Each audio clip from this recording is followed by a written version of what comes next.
The MDA government, which has been under scanner for its alleged corrupt activities, was once again caught unawares with the unexpected visit of the Hynniewtrep Achik National Movement (HANM) members to Chief Minister Conrad Sangma's chamber on the 4th of July 2022. The pressure group, who had submitted a memorandum to Sangma, had intended to place before him the demands which have not been addressed over the years.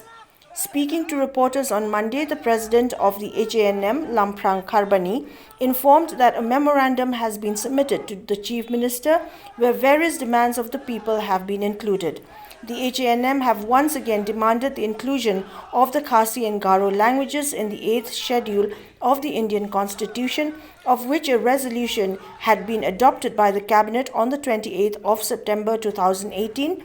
and also the implementation of inner line permit in the state of Meghalaya, whereby a resolution to the same was adopted by the Meghalaya Legislative Assembly on the 19th of December 2019.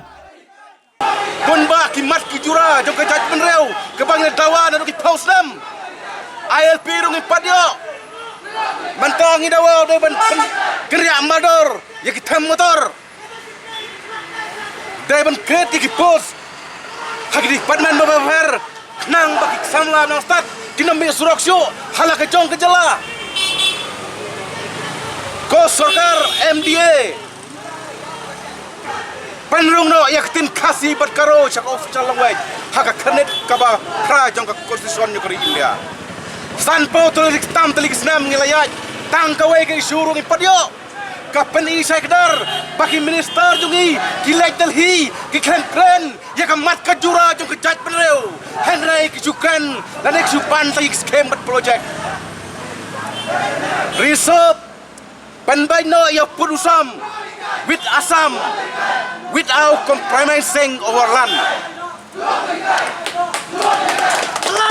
Ngimkwa baki sarkar, pemerintah baki sarkar belaj ban supin bit kaya pajba jong kejala.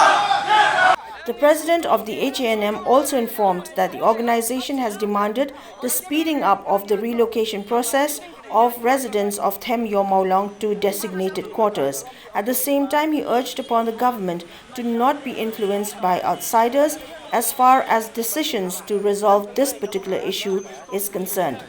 Kharbani further added that the HANM has offered certain suggestions to the state government that include reforms in the education department that will prevent the teaching fraternity from taking to the streets to air their grievances.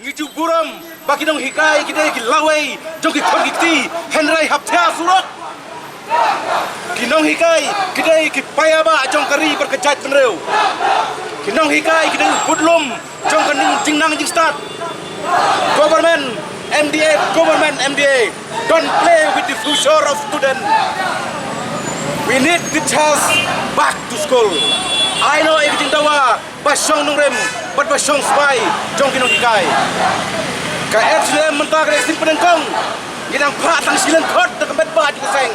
haka senbar ngin tawan berkot kirim kam distrik ngimtip kai ke panja lakta ya kalau lon oraru ngim salia namenta kapit kebiang namta ke phagmet jong kari berkecai bereu kami ada ting stang silan kot na kemet ba jong sengen sem ngidang tawan hang ne next time ngin pa haman lek circle haman lek distrik namenta kine kimat kijura jong kari berkecai bereu